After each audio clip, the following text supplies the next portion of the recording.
Hello, another month has ended, which means it is time for my June reading wrap up. I'm going to try to do this one maybe a little more professionally. I actually wrote down some notes because sometimes I can't remember how I felt about certain books at the beginning of the month. So we're going to start off with the first book.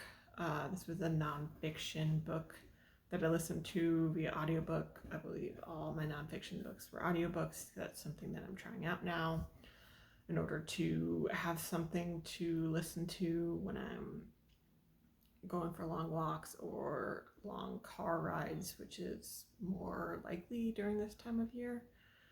And also a way to get through some nonfiction that I would usually stall through.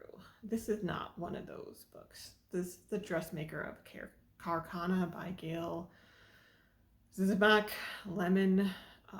The subtitle is Five Sisters, One Remarkable Family, and the Woman Who Risked Everything to Keep Them Safe. This starts out in 1996 in Kabul, Afghanistan, as the Taliban are coming into town. There's a war going on, and they're kind of slowly moving through the country. They come here, and this brings a bunch of change for the women who have not, most of them have never lived under this rule, have never had to be completely covered in public, and now they are, and they're also not allowed to have jobs. So this becomes an issue because not every woman has a man to provide for her. So how is she supposed to feed herself, feed her kids when only men are allowed to work? So Kamala is who the book revolves around, and she has I think more than five sisters, but we focus on five sisters, and they start a business making dresses for shopkeepers to sell. They gradually expand it. They hire more women, and they start kind of running a school to train other women and girls so that they can also bring in money. They're allowed to do this because they're doing it from their own home. They're not interacting with men, so it's allowed by the Taliban. She also ends up working for the UN at some point, helping women run businesses. So this is just talking about how their day-to-day life changed, all the danger that was involved. There's a lot of storytelling. It's a quick listen. You could kind of tell that, the author would be giving quotes which were obviously made up, which is something that always sticks out to me when I read nonfiction. Like this book was written 15 years later, and you're giving a direct quote, like third hand. But the author does explain that up front, that names were changed. Time passed. Some things had to be not necessarily made up, but some storytelling was used. So I enjoyed this one. I didn't enjoy what happened, but it's a nice story of people overcoming the odds. I can move on to the next nonfiction book that I read that also has a long title. This was The Black Count: Glory, Revolution, Betrayal, and the Real Count of Monte Cristo by Tom Rees. I think this was promoted as the real Hamilton, as in not the real Hamilton, because Alexander Hamilton was an actual person, but more of a black revolutionary person. He was not in the US, he was in France. But this is about Alexandre Dumas's father. So that's Alexander Dumas, the author of The Count of Monte Cristo. It starts off talking about slavery and how things were going on in Haiti and France before his father was born, and when he was born, and when he was younger. But his father was a military officer, so there's a good chunk of the middle of this book, which ends up being most of the book, that is a bunch of military strategy, which is not my thing. I listened to a lot of this on a long road trip, like to place and then back. So that helped. I was listening to it, on, I usually don't listen at 2 times speed, but I definitely was for this. The parts that were most interesting during this part of the book was kind of medical parts. I didn't know that there was just this disease in Egypt causing blindness. So of course I had to go look that up after. Is it something? Oh, I've heard of, and I just didn't know it was. I haven't actually heard of it, but it does have a name, and it's still around. Linked to poverty in many countries.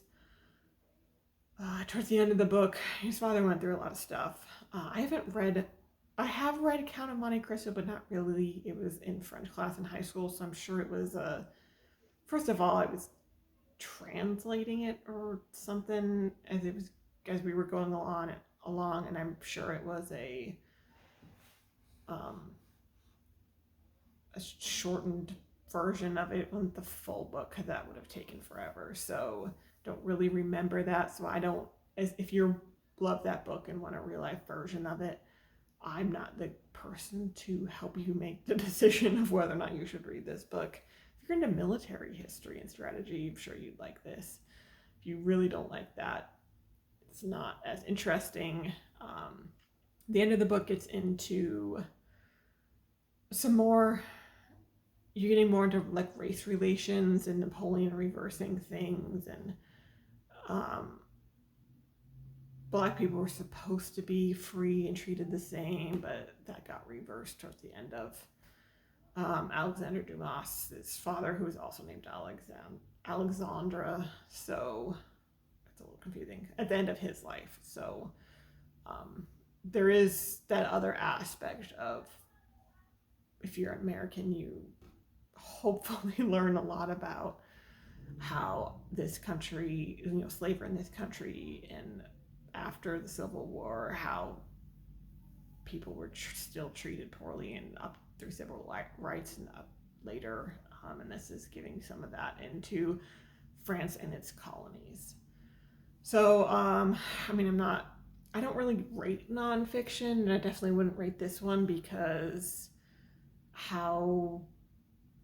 what am I going to give it a low rating because I don't want to listen to military history? That's weird because this is about a military officer, so it seems a little petty. And the third nonfiction I listened to, which of course has a long title, is Shadowlands: A Journey Through Britain's Lost Cities and Vanished Villages by Matthew Green. Someone on Goodreads described the author as a social historian, and that's something to keep in mind when reading this book. I think I saw this book in a bookstore in Auckland, New Zealand. I didn't buy it there because any room that I had in my luggage I was saving to bring back treats. So I just got it from a library when I got back, several months after I got back. This book is, as the title suggests, about formerly inhabited villages in the UK. Some of those villages are still there. One of them literally fell off a cliff over time, so you can't actually really visit it. They're not necessarily ghost towns. Other of them, they're like the walls all fell down, so there's maybe like a ring around where it used to be. They all kind of became abandoned for different reasons. And it took me a while to figure out how this book was ordered. I was really confused because I thought the first chapter was the most interesting. So I was like, why would you put this one as the first one? This should be what you build up to. Everything after it's been a letdown. But it's ordered in kind of the order of the farthest back abandoned to the most recently abandoned. So the first chapter is about a Neolithic village that was discovered, I think originally in 1850. That a storm made it it was buried by sand, but a storm uncovered it, and they've been excavating it after that. This is up in the Orkney Islands, which I didn't realize people would have lived in during the Ice Age, but I thought that was super interesting. And then the last chapter is about these villages, or a village that was forcibly bought out in the 1960s, so the area around it could be a water reservoir. So when I say that he was called the social historian, I was expecting this to be a little more archaeological, but it's kind of like literary nonfiction or archaeological storytelling. One chapter, the author spent a lot of time talking about ravens, and that honestly, I would kind of zone out during some of those parts. I thought it would be a little more scientific instead of him trying to kind of describe life during that time period of, or different periods throughout the city's life until it was abandoned. So, I mean, there were a couple of these cities which I thought, or towns, would be interesting to try to visit, so I added them to travel lists.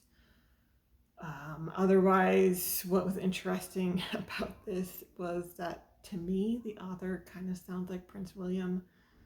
To a British person, probably not, but when I live in a place that, like, the entire Western United States kind of has the same neutral accent, we're not like England where the next town over will sound completely different. So to me, this guy sounded like Prince William, and that would be kind of funny during the parts where he was talking about ravens, because I kind of felt like secretly Prince William wrote this book. So it was pretty enjoyable, but not my favorite nonfiction of the year. Next, I can talk about the 2 books that I DNF'd. One of them is actually a DNF for now. It's was You Dreamed of Empires by Alvaro Enrique. It's translated from Spanish. It's about indigenous Mexico. It's pretty short, but the author's note talks about pronunciations of the names and to help English readers. And this was like a rough week in the middle of a rough month that I tried to read this, and the names were throwing me off, and it was making it really hard for me to get into it because of that. When I'm like trying to pronounce the names in my head, and I'm struggling because sometimes with names that I'm not familiar with, I can just make up something. It's a little harder with these names. So I think I'm going to try again in the fall with an audiobook where I don't have to worry about that, and also I'm in like a better reading mind for this book. The second DNF and the final DNF was a very different DNF. This was Down the River Unto the Sea by Walter Mosley. An extremely satisfying DNF.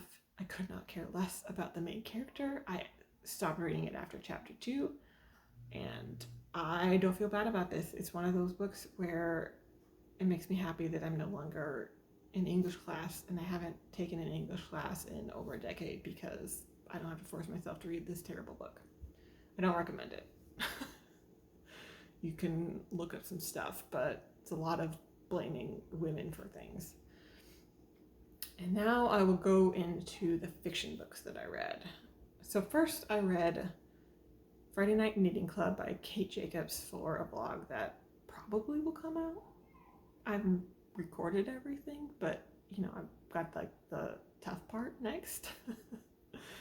I've read a lot of knitting books, or fiction books that have knitting. I don't read the cozy mystery ones, but the non-cozy mystery ones I've read.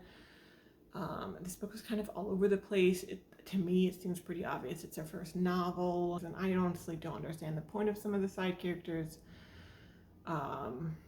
There's just, again, this book was kind of all over the place why some of this stuff needs to be thrown in there. What happens with the main character is completely over the top and ridiculous, and this is like a 2-star read for me. it was not just an enjoyable chicklet reading book. It was trying to be so much more than it needed to be. The next book was Tower of Dawn by Sarah J. Maas, which is the 7th Throne of Glass book. I think I read somewhere that this was supposed to be a novella, and I can kind of see that because this is the penultimate book in this series and the main characters aren't in it. It's a book about the side characters. But I like that. I like this one way better than book 5 and probably 4 because it's following way fewer characters.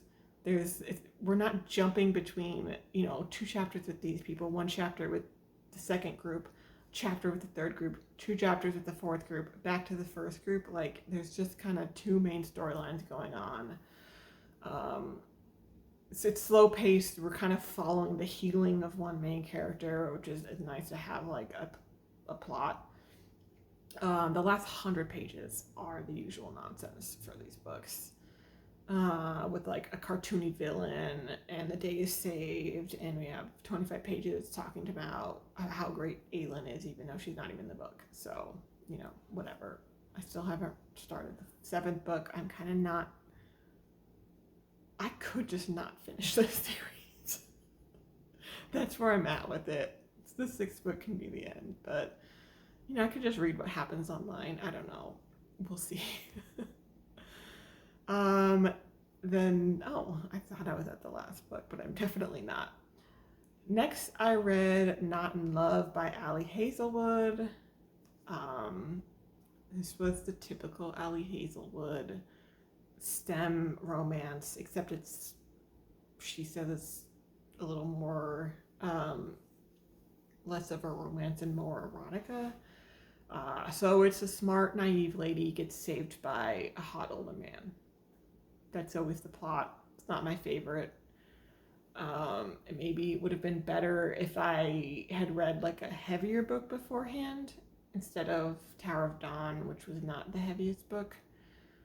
If it was more of a palate cleanser, maybe I would have enjoyed it more. But with her books, I usually wish that they were less of a romance and more like general fiction about women in STEM who happen to meet men who they fall in love with, and not just revolving around kind of instant love where you're not quite sure why these 2 characters are so into each other.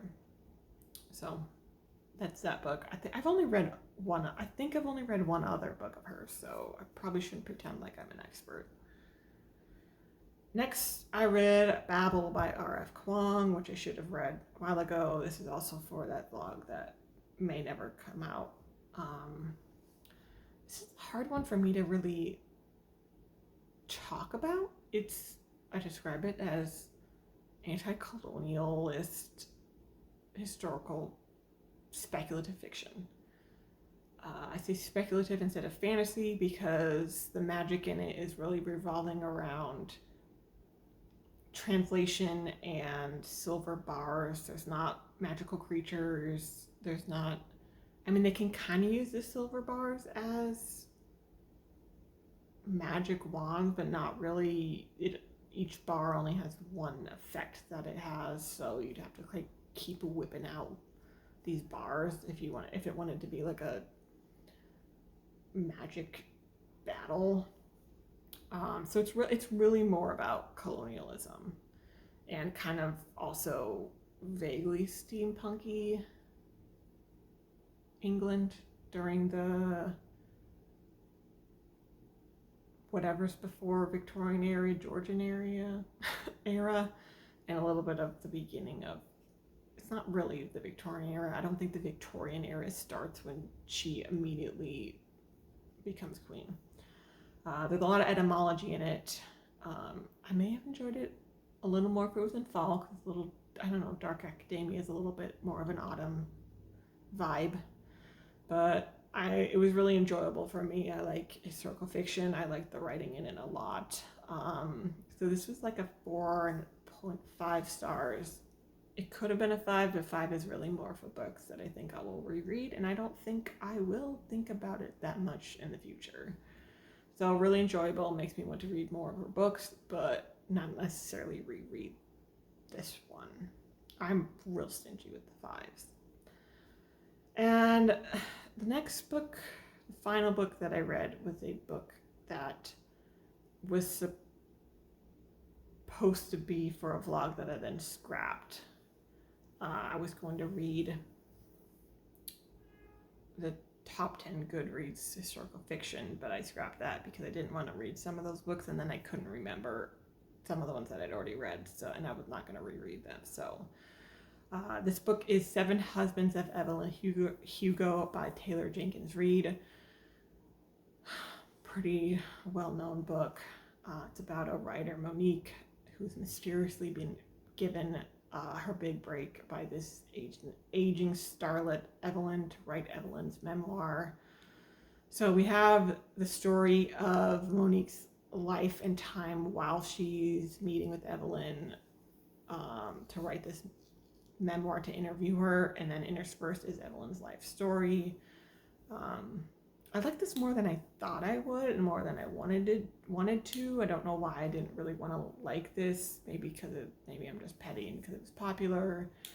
Maybe because I don't really care about old Hollywood at all, or Marilyn Monroe, who I'm sure was somewhat of an inspiration for this character.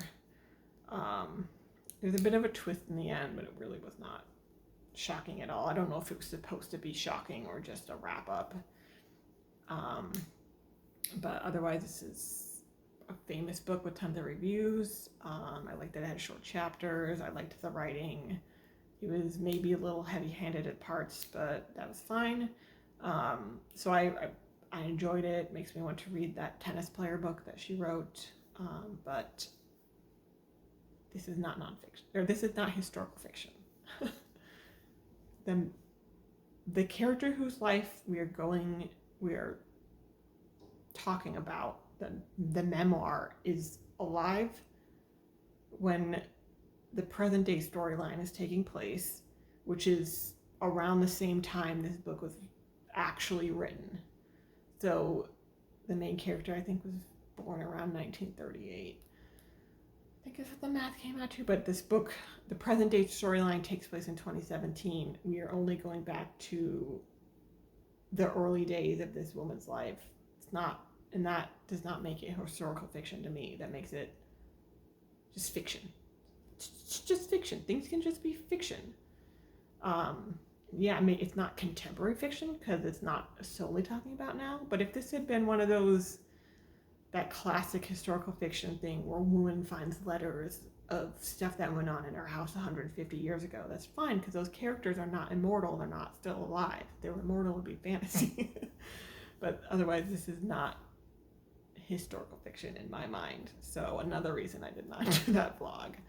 But I wouldn't have read it without that vlog, and I did enjoy it. So it was a pretty good reading month for me. You can, comment if you want. You can tell me that my opinion about Friday Night Knitting Club was terrible, but you're wrong, so why bother? I hope you enjoyed this. If you didn't, you can be like me and you can DNF it. You don't have to watch this. And I will maybe you will see me in my next video.